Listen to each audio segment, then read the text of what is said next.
So all that big Willie talk, hop, you're playing yourself, you're playing yourself, you're playing yourself. And then give us another congratulations, you played yourself, because about this time yesterday, we was killing the weatherman. Oh, Congratulations, you played yourself. Weatherman, you always get it wrong. What's wrong with the weatherman? How come they can't get this right? What's going on with the storm? This storm's not happening. This storm is trash. It ain't no real storm. Congratulations, we played our Congratulations, you played yourself. Yeah, I get it now. But I understood why we felt that way too, because they did keep changing the time on it. I understand, but now look at Jersey. 2 feet of snow, people stuck on 287 for 10 hours. It was thunderstorms, thunder and snow. How often does that happen? Thunder snow, what is that? Yeah, the thunder snow I had not seen before. But it shouldn't, actually maybe once before. But it's weird that it's so rare when you think about it. It makes sense. It makes perfect sense. Frozen. It's a thunderstorm, but it's frozen. Yeah, that's it. Anyways, yeah, congratulations. We got another congratulations going to Rosenberg in a second. But first, Lost Out. I just have a quick one that I read yesterday. So this is for the U.S. Health and Human Services Secretary Alex Azar, right? So Ohio is preparing to launch its medical marijuana program by issuing licenses to cultivators, processors, dispensers, and all that, right? So there was a press conference, and they asked, this Health and Human Services Secretary, they're like, asked him a question about the role he sees in medical marijuana playing as an alternative to opioids for pain relief. That we have an issue with opioids.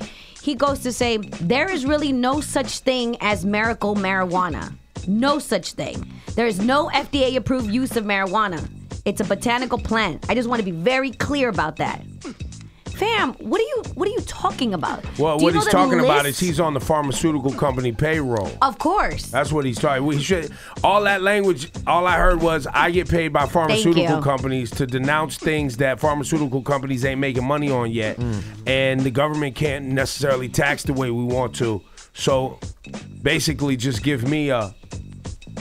Congratulations, you played yourself. That's all I heard right there. We're just not gonna act like like the CBD oil has helped children that have seizures. Yes. Cancer patients. Yes. It's been proven over and over sleep again. Aids, all of He's playing on the word miracle too. No, it may not be a miracle, but it may be effective. Of course, it's not a miracle. It grows from the ground. It's been here before we was here. It's not a miracle. That is kind of things growing from the ground upon the earth is sort of a miracle. Original miracle scene. Yeah. I was about to say there's only one person to thank for that. Rastafarianism. That was the original herb. Yeah, it is. Rosenberg, you would like to warm the button up for yourself. Yeah, well, someone did hit me with it, and I was like, you know what? You got to give it up for what congratulations is supposed to be. It's basically, the essence of it is you say one thing or do one thing, and then something else makes you look terrible. That's what congratulations is. So last week I posted a picture with an artist we interviewed named Lil Xan, okay? And he now goes by the name Diego. Or AKA Diego. He should have changed that name right away because he would get less hate if he was just Diego. Anyway, so Diego did our interview. We walked out, and after we left the room, he was like, "Oh, me and my dad always used to watch your interviews." And I was like, "Oh, that's really cool." He was like, "Yeah, I love Big L, and I'm really into like lyrical rap. That's what my dad's into." He didn't say that, Rosenberg. You're just sticking up for him. Dead ass. That's why I posted the picture. So and actually, it wasn't even my idea to take the picture. To be honest, someone in the room was like, "You guys should take a picture together." So we did. And I was like, "Oh, I'm posting this picture of Lil Xan." So I posted, and I was like, "Shout out to Lil Xan's pops for putting him on to good stuff." Right. That led to backlash in the comments, which led to me putting up a tweet that got retweeted like 10,000 times, in which I basically said, stop hating on every rapper named Lil or Young, and basically judge them all individually. But you can hate on most, just not every. Not every. But I think what pissed people off is that I said, or just listen to your 90s playlist and shut up. Something like that. Yeah, I think that was it. That's probably what pissed people off. But anyways. Well, give yourself a congratulations for that. Congratulations, you played yourself. Because you're the 90s playlist king. So I do, but I don't complain. I know that's what I like, but I like other things. You complain. Give yourself another congratulations, you played yourself. Congratulations, you played yourself. Absolutely complain. I case by case complain. Okay, fair enough. I don't broad stroke complain. Anyways, so now fast forward a few days later, an interview comes out with the same kid, Lil Xan. By the way, nice kid, liked him. Never have played one of his songs in my life. Not once. Okay. I think he's only got one. That is like Betrayed. Popular. Yeah, never played that record, okay? Now, he does an interview with Revolt where they're playing him different music or asking him about artists, and they ask him about 2Pac, and his response is like, boring. He ranking things 1 to 10, he's like, 2, boring. Now, Waka Flocka, T.I., they're trying to kick this dude out. They're like, you're kicked out of the game. And now everyone's hitting me like, yo, Rosenberg, this is the dude you co-signed? I'm like, whoa, whoa, whoa. I posted a picture with him. I don't like his music. Congratulations, you played yourself. I don't know. I watched the Revolt video. You just pointed out to me, Rosenberg. I didn't know how big this thing has gotten.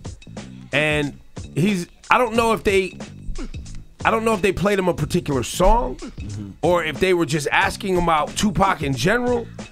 I don't get the context of what they actually asked him. Right. If he was grading a song or the whole discography of Tupac. Right. But people are so ready to go after this kid for A, being another one of the Lils, B, a name like Xan, C, he appears to be white.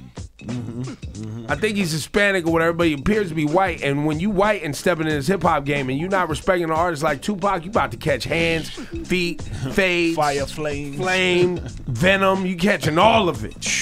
So to Lil Xan, aka Diego. Congratulations, you played yourself. Anytime you are asked about Tupac or B.I.G., you better get that answer correct, sir. Yeah, it's just, even if you literally are the world's lightest Tupac fan of all time, it ain't worth it. In hip-hop, some things just are not tolerated. Nope, you better respect the legends. It's just what it is, especially if they're not here. It's just what it is. Let's also be honest. Tupac has had so much music put out. And a lot of it after his death that he wasn't even a part of. That is not good. And because Pac's first album dropped in 1991, I think he put an album out like every year. Pac never stopped. There's a lot of albums of Tupac's early work that when you go song for song, while his messages are good, the songs aren't good. If we're having real talk. Now, he's got massive smashes, massive hits, and some classic albums. But because he put out so much material, it lowers the batting average a little bit. Versus B.I.G., who's only got 2 albums. A double album that's phenomenal, probably one of the best double albums ever. And then Ready to Die, which is a classic. But there's not that much material on B.I.G. to lower the batting average. A, there's not that much material, and B, Biggie is a rapper that we love. Bars. Tupac is like a religious figure to people. He's a prophet. Yeah. They're not graded in the same scale. It's funny that they're always put together. I never could compare them. I never could compare them. Like, they're just, Biggie's like one of the illest rappers. Biggie had fun on records almost all the time. Tupac is hands down the best conscious social commentator we probably ever had in hip hop. I mean, Chuck D's in that conversation Chuck too. and Chris, for Chuck sure. And KRS are right there Pac too. took it to a spiritual level. And he's the most, and Tupac is the most important character ever to come from hip hop. Like, culturally, worldwide importance, no one's more important than Tupac, I don't think. And his lineage is important. His mother, his aunt, the whole he was the perfect thing. He was the perfect prodigal son, right? To be that person. But you musically can definitely is a separate conversation. You can definitely hear a Tupac song and be like, meh, nah. Yeah, I went through his first 2 albums recently. I never listened to his first 2 albums. And by the way, a lot of people, don't let people out here fool you. A lot of East Coast hip hop heads, y'all ain't never listened to an album before the double. A lot of us did not listen before All Eyes on Me. You about to catch these hands and feet. No, I'm not saying they're bad. I'm just saying that's what's true. That accusation. Shawnee, sorry, say it louder because Ebro's just making me sound bad. That's 100% true. Thank you. Wasn't on Pac like that. He wasn't on Pac like we that. loved I Get Around. But like, and he's an icon. You're gonna have the Pac-heads jumping up and I listened to every one from the beginning. And then the Jersey Pac-heads. Oh yeah, and Jersey Pac-heads, they were down from day one for sure. But at the same time, he has a huge body of work, like Ebro said.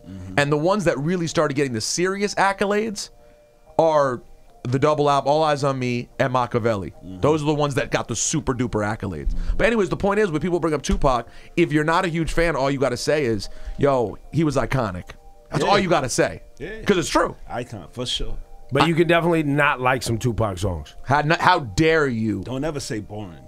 Boring is not an option. And he said it's super cash. Yeah, don't say and he's that. got face tattoos and looks white. So him just being like, that sounds boring. Like, it didn't play well. So that's why Xan gets the... Yeah, and me for posting the picture. And then... Congratulations, you played yourself. Rosenberg, you're just sticking up for him because he's white. But I didn't even. He's not even white, and I don't even know. Anyways, but Cast One troll that he is just posted a picture with Lil Xan. I did it. Oh, you did? When's it from? Oh, I don't know. From when he was here. Oh, I thought. But you know what? Now I'm gonna repost it right now.